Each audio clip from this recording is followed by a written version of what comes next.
ቤተሰቦቼ እንደ ህልማቸው ኢየሩሳሌምን እንዲሳለሙ እፈልጋለሁ ስትሉን ለነበራችሁ መልካም ዜና በኢየሩሳሌም ቅዱሳን ቦታዎችን በማስጎብኘት በብዙዎች የተመሰገነው መታደል አስጎብኝና የጉዞ ወኪል አሁን ደግሞ ለፊታችን የጌታ ኢየሱስ ክርስቶስ የልደት በዓል ወደ ኢየሩሳሌም ለመጓዝ ቀጠሮ ይዟል። ጌታ ኢየሱስ ክርስቶስ ከተወለደበት ከቤተልሔም እስከ ጎልጎታ ከገዳመ ቆሮንቶስ እስከ ገሊላ ባህር ከዮርዳኖስ እስከ ጌቴሴማኒና የታቦር ተራራን ጨምሮ ሌሎችም በርካታ ቅዱሳን ቦታዎችን እንጎበኛለን። እናትና አባት ለሚልኩና ጥንድ ሆነው ለሚመጡ ልዩ ቅናሽ አለን። ውስን ቦታ ስለቀረን አሁኑኑ ቦታ ያዙ። ለተጨማሪ መረጃና ለምዝገባ በ0964 08 08 08 ወይም በ0912 64 10 00 ላይ ሃሎ ይበሉን። መታደል አስጎብኝና የጉዞ ወኪል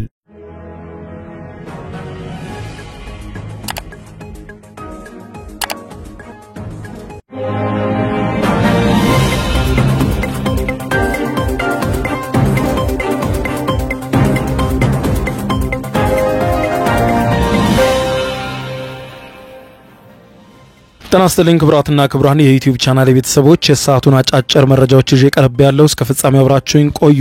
ክብራን አድማጮች የኢትዮጵያ መከላከያ ሰራዊት ጠቅላይ ኤታማዦር ሹም ፊልድ ማርሻል ብርሃኑ ጁላ የህዝባዊ ወያኔ ሓርነት ትግራይ ህወሓትን ኃይል በጽኑ ማስጠንቀቃቸው ተሰምቷል። ጠንከር ያለ ማስጠንቀቂያ በሰጡበት መግለጫ ምናሉ ካንደበታቸው ማስደመጣቸው ሆናል። እንዲሁም ጀነራል ባጫ ደበሌም ለኤርትራ መንግስት በቀጥታ ባስተላለፉት መልእክት የአሰብ ወደብ የኢትዮጵያ ነው ስንል የኢትዮጵያ ስለሆነ ነው በማለት የገለጹ ሲሆን ታሪካዊ ወደባችን በጉልበት ተወስዷል፣ በጉልበት ይመለሳል ሲሉ ጠንከር ባለቃል ለኤርትራ መንግስት ቀጥተኛ መልእክት አስተላልፈዋል። የጀነራሉን ጠንከር ያለ ለኤርትራ መንግስት የተላለፈ አስቸኳይ ጥሪና መግለጫ የማስደምጣችሁ ነው የሚሆነው። በሌላ በኩል እስራኤል የኤርትራ መንግስትን ይደግፋል በማለት አንድን ለ14 ዓመታት በእስራኤል የኖረን ግለሰብ ከሀገሯ አባራለች። እስራኤል ባጸደቀችው አዲሱ ህግ መሰረት በእስራኤል የሚኖር የኤርትራ መንግስት ደጋፊን ማየት አልፈልግም ስትል ነው የገለጸችው። ሁኔታውን በተመለከተ የማስደምጣችሁ ሰፊ ዘገባ ይኖራል። እስከ ፍጻሜ ቆዩ። ዝርዝር መረጃውን አድምጡ ግብዣዬ ነው። ወደ መረጃዎቹ አለፍኩ። አብረን እንከታተለው። በቀድሚያም ፊልድ ማርሻል ብርሃኑ ጁላ ለህዝባዊ ወያኔ ሓርነት ትግራይ ህወሓት ጥብቅ ማሳሰቢያ የሰጡ ሲሆን ጀነራል ባጫ ደበሌ ደግሞ በበኩላቸው ለኤርትራ መንግስት ጠንከር ያለ መልእክት አስተላልፈዋል። ከፕሪቶሪያው ስምምነት በኋላ ህዝባዊ ወያኔ ሓርነት ትግራይ ህወሓት የፈጸማቸው ትንኮሳዎች ወደ ጦርነት ለመግባት ከበቂ በላይ ነበሩ ያሉት ፊልድ ማርሻል ብርሃኑ ጁላ ህወሓት ከፕሪቶሪያው ስምምነት በኋላ የሰራቸው ትንኮሳዎች፣ ስራዎች፣ ሴራዎችም ጭምር ወደ ጦርነት ለመግባት በቂ ናቸው፣ ከበቂም በላይ ሆነው ነበር ብለዋል። ለዚህም ማሳያው ጽምዶ የተባለ ቡድን ማቋቋሙን፣ ተፈናቃዮችን ወደ ቀያቸው እንዲመለሱ አለመፍቀድን እንዲሁም ሰራዊት ማሰልጠንን ለታጣቂዎች ድጋፍ ማድረግን ጨምረው ዘርዝረዋል። ከሻቢያ ጋር ጽምዶ ብሎ ድንበር ሰብሮ መሄድ ይሄ ፕሪቶሪያውን መናቅ ነው። እኔን ተሸክሞ ካልገባ ተፈናቃይ አለቅም ማለት ይሄ ፕሪቶሪያን መሻር ነው። ኃይል ማሰልጠን ይሄ ፕሪቶሪያን መካድ ነው። ትጥቃቸውን ፈተው ወደ ህብረተሰቡ እንዲቀላቀሉ የተደረጉ ታዋጊዎችን ወይም ዲዲአርን መመለስና አልፈልግም ማለት ይሄም ፕሪቶሪያን መካድ ነው ያሉት ፊልድ ማርሻሉ ለታጣቂዎች ጥይት ሰጥተው እንዲበጣበጡ ማድረግና እንዲተኩሱ ማድረግ ይህ ደግሞ ፕሪቶሪያን መጣስ ነው፣ ጸረ ፕሪቶሪያ ነው ብለዋል። ህወሓት ጉዳት እያደረሰ ቢሆንም ጦርነት ቢመጣ የበለጠ ጉዳት ይመጣል፣ በጊዜ ሂደት ቀልብ የሚገዛ ሰው ይፈጠራል በሚል መንግስት ረዘም ላለ ጊዜ ዝምታን መምረጡን አስረድተዋል። ህዝባዊ ወያኔ ሓርነት ትግራይ ህወሓት ጀነራል የሆኑትን ጀነራል ምግባ ኃይሌን ያነሱት ፊልድ ማርሻል ብርሃኑ ጁላ ጓዶቼ ልከውልኝ ተመለከትኩት ባሉት የጀነራል ምግባ ኃይሌ ቪዲዮ ላይ ምግባ ኃይሌ እጅ ብንሰጥ ኖሮ ያጠፉን ነበረ በማለት ሲናገር ሰማን። ነገር ግን እኛ ከሃዲ አይደለንም፣ ልከን ውጭ ሀገር አሳክመናል፣ አብልተናል፣ አጠጥተናል፣ ከሃዲ ስላልሆንን ግን ምንም አላደረግነውም በማለት ተከታዩን ብለዋል። በቀደም ምግበይ ኃይሌ እጅ ብንሰጥ እኮ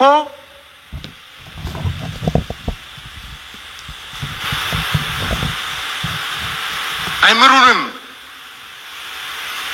ብሎ ሲናገር በሚዲያ ጓዶች ልከውልኝ ነበር። እኛ እንደ ምግበይ አይደለንም፣ አንክድም፣ ቃል አንሰብርም። ምግበይ ኃይለ እኮ ከፕሪቶሪያ በኋላ አዲስ አበባ መጥቶ ከኛ ጋር ተገናኝቶ በልቶ ጠጥቶ ውጭ ሀገር ልከነው ታክሞ መጥቷል።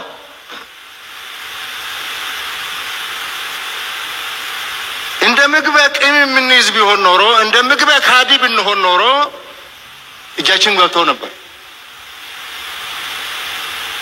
እንደ ምግበይ ካዲ ብንሆን ኖሮ ስብሐት ነጋን ከጉርጋዳ አውጥተን ውጭ ሀገር እንልከውም ነበር።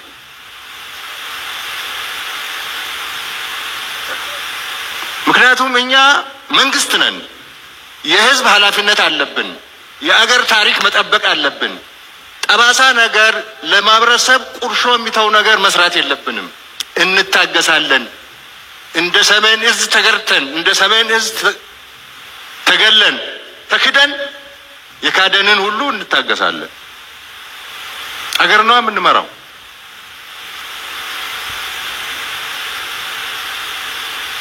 ምግበይ እጅ ቢሰጥ አምሩንም ማለት አይችልም። ወጣቶችን ያስጨረሰ ሰው ነው። ደም እጁ ላይ ያለበት ሰው ነው። እኛም በዚህ መክሰስ አይችልም። ህዝባዊ ወያኔ ሓርነት ትግራይ ህወሓት ክህደቱን ከጀመረ 50 ዓመቱ ነው በማለት የገለጹት ፊልድ ማርሻል ብርሃኑ ጁላ ግብጾች ሻቢያን ቀጥረው ሻቢያ ደግሞ እርሱን ቀጥሮ ኢትዮጵያን ወግቶ የባህር በር ያሳጣንና ሀገር ያስገነጠለ ከሃዲ ነው ሲሉ ነው የተደመጡት። በአንድ ወገን ብቻውን ጦርነት ማስቀረት አይቻልም ያሉት ፊልድ ማርሻል ብርሃኑ ጁላ በብሔራዊ ጥቅማችን በሰላማችን ከመጣና ድንበራችንን ካለፈ ግን መዋጋት አለብን፣ የተደራጀነውም የታጠቅነውም ለዚያ ነው ሲሉ አስጠንቅቀዋል። ባሳለፍነው መስከረም ወር መጨረሻ ላይ የኢትዮጵያ ውጭ ጉዳይ ሚኒስትር የኤርትራ መንግስትና ህዝባዊ ወያኔ ሓርነት ትግራይ ህወሓት ጽምዶ በሚል ጥምረት ኢትዮጵያ ላይ ጦርነት ለመክፈት እየሰሩ ነው ሲል ለመንግስታቱ ድርጅት በጻፈው ደብዳቤ ላይ ከሷል።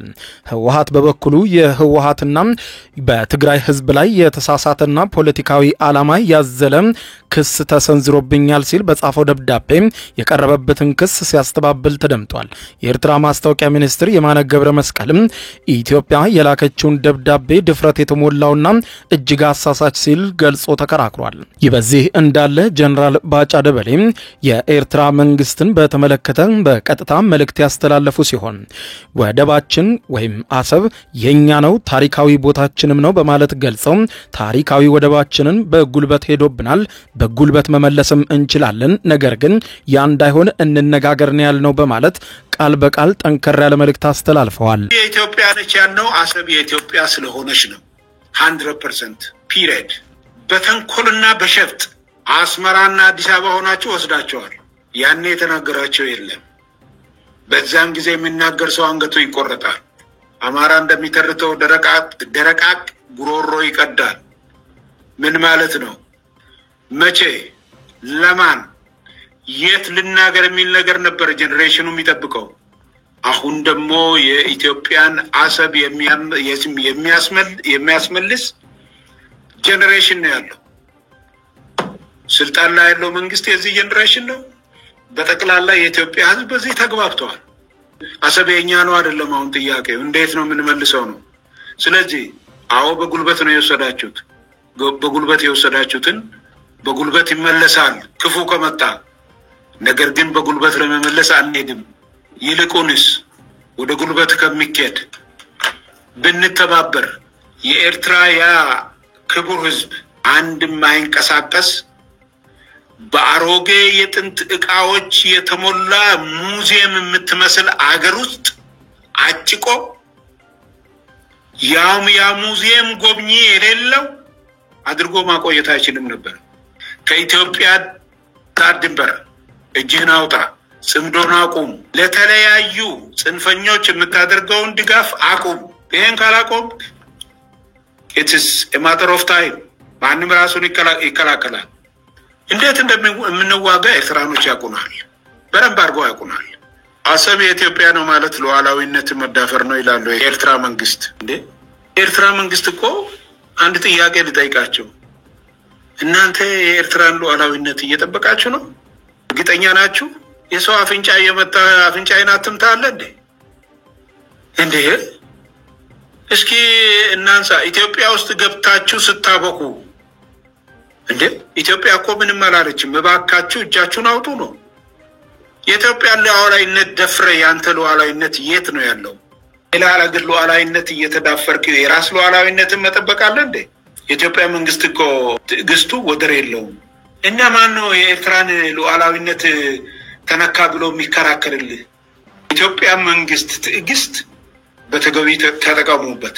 ሴትዮዋ ነጠላ አምጪልኝ እባክሽን እጄ ልሳደብ ብላ አንዱ ከመንገድ መጥቶ ማማ ምን ነው እንዴ ነጠላ ሳይለብሱ ወጡ ብሎ ብላቸው በይተዩ ሌላ ቦታ ለድም የሚሰደበውን እዚህ አግኝቻለሁ እንደተባለው ኤርትራ መንግስትም ምን ብሎ ነው እሱ ቲፒኤልኤፍ ጋር የሚጣላው?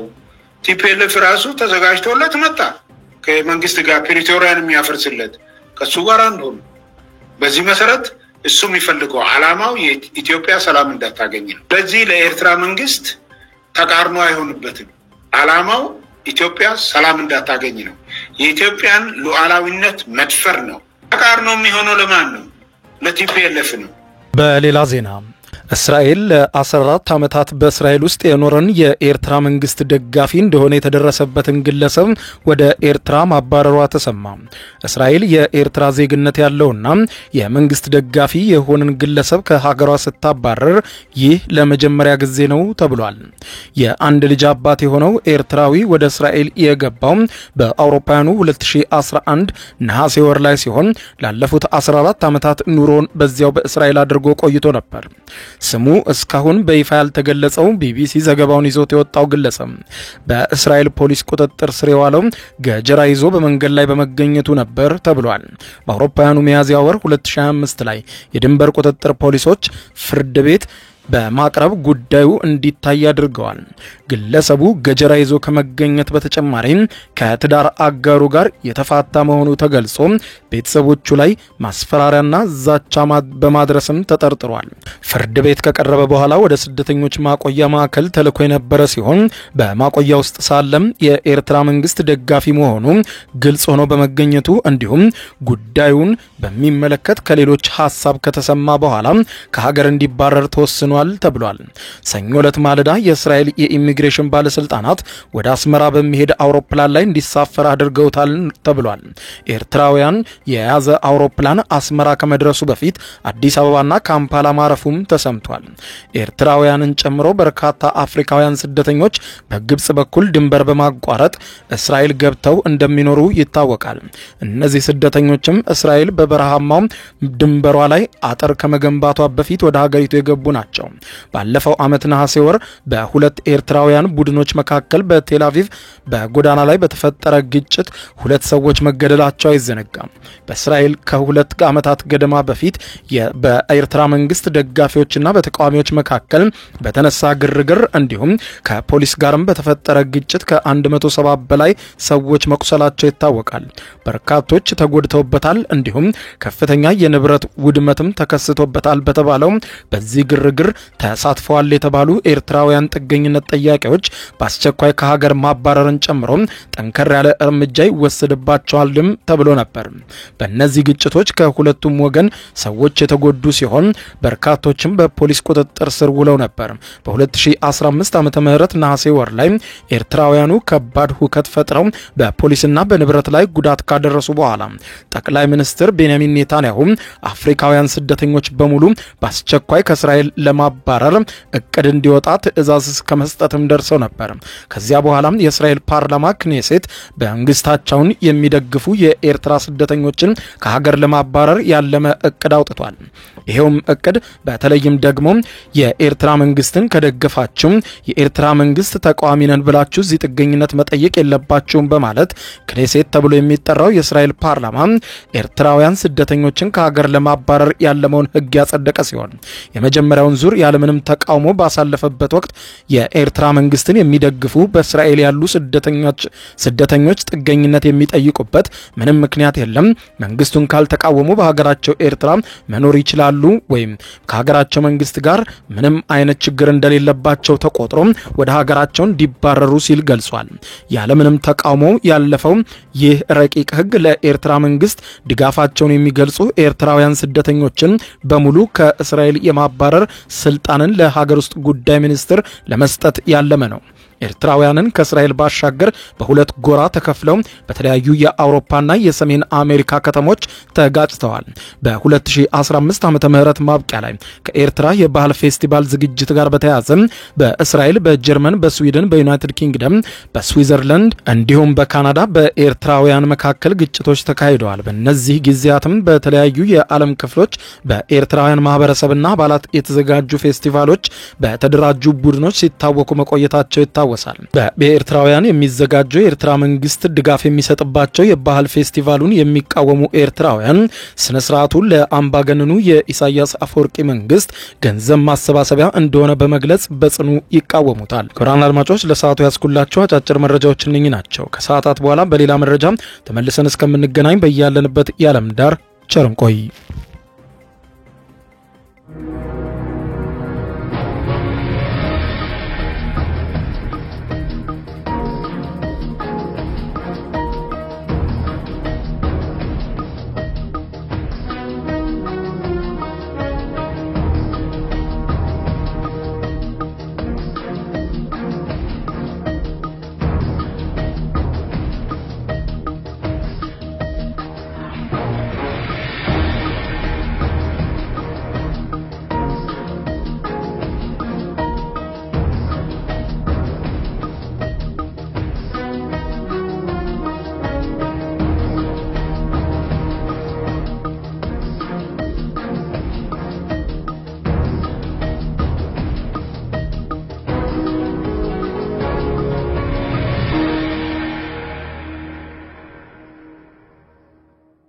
የዩቲዩብ የስኬት ሚስጥሮችን በዝርዝር የያዘው የአቤል ብርሃኑ የወይኗ ልጅ መጽሐፍ ሁለተኛ እትም በገበያ ላይ። ዩቲዩብ ለመጀመር በአጭር ጊዜ ስኬትን ለመቀዳጀት አስበዋል? ዩቲዩብ ጀመር ስንት ብር አገኘሁም ብሎ አስበዋል? እንግዲያውስ በዩቲዩብ 2 የወርቅ 3 የብር ሽልማቶችን ያገኘው የአቤል ብርሃኑ የወይኗ ልጅ የዩቲዩብ ሚስጥሮች መጽሐፍ በዝርዝር ሁሉንም ያብራራሉታል። ዛሬውኑ ገዝተው ህልሞን እውን የሚያደርጉበትን የዩቲዩብ የስኬት መንገድ ይጀምሩ። በሀገር ቤት አከፋፋይ አዲስ አበባ ሜክሲኮ ኮሜርስ መጽሐፍት መደብር። በውጭ ሀገራት ለምትገኙ ከአማዞን ላይ ብታዙ በቀናት ውስጥ ደጁ ይደርሳል። የአማዞን ሊንኩን እዚህ ቪዲዮ ኮሜንት ላይ ያገኙታል። የዩቲዩብ ሚስጥሮች ዘመኑ ጋር ተፈላጊ መጽሐፍ። ቤተሰቦቼ እንደ ህልማቸው ኢየሩሳሌምን እንዲሳለሙ እፈልጋለሁ ስትሉን ለነበራችሁ መልካም ዜና። በኢየሩሳሌም ቅዱሳን ቦታዎችን በማስጎብኘት በብዙዎች የተመሰገነው መታደል አስጎብኝና የጉዞ ወኪል አሁን ደግሞ ለፊታችን የጌታ ኢየሱስ ክርስቶስ የልደት በዓል ወደ ኢየሩሳሌም ለመጓዝ ቀጠሮ ይዟል። ጌታ ኢየሱስ ክርስቶስ ከተወለደበት ከቤተልሔም እስከ ጎልጎታ፣ ከገዳመ ቆሮንቶስ እስከ ገሊላ ባህር፣ ከዮርዳኖስ እስከ ጌቴሴማኒና ታቦር ተራራን ጨምሮ ሌሎችም በርካታ ቅዱሳን ቦታዎችን እንጎበኛለን። እናትና አባት ለሚልኩና ጥንድ ሆነው ለሚመጡ ልዩ ቅናሽ አለን። ውስን ቦታ ስለቀረን አሁኑኑ ቦታ ያዙ። ለተጨማሪ መረጃና ለምዝገባ በ0964 08 08 08 ወይም በ0912 64 10 00 ላይ ሃሎ ይበሉን። መታደል አስጎብኝና የጉዞ ወኪል። ቤተሰቦቼ እንደ ህልማቸው ኢየሩሳሌምን እንዲሳለሙ እፈልጋለሁ ስትሉን ለነበራችሁ መልካም ዜና። በኢየሩሳሌም ቅዱሳን ቦታዎችን በማስጎብኘት በብዙዎች የተመሰገነው መታደል አስጎብኝና የጉዞ ወኪል አሁን ደግሞ ለፊታችን የጌታ ኢየሱስ ክርስቶስ የልደት በዓል ወደ ኢየሩሳሌም ለመጓዝ ቀጠሮ ይዟል። ጌታ ኢየሱስ ክርስቶስ ከተወለደበት ከቤተልሔም እስከ ጎልጎታ፣ ከገዳመ ቆሮንቶስ እስከ ገሊላ ባህር፣ ከዮርዳኖስ እስከ ጌቴሴማኒና የታቦር ተራራን ጨምሮ ሌሎችም በርካታ ቅዱሳን ቦታዎችን እንጎበኛለን። እናትና አባት ለሚልኩና ጥንድ ሆነው ለሚመጡ ልዩ ቅናሽ አለን። ውስን ቦታ ስለቀረን አሁኑኑ ቦታ ያዙ። ለተጨማሪ መረጃና ለምዝገባ በ0964 08 08 08 ወይም በ0912 64 10 00 ላይ ሃሎ ይበሉን። መታደል አስጎብኝና የጉዞ ወኪል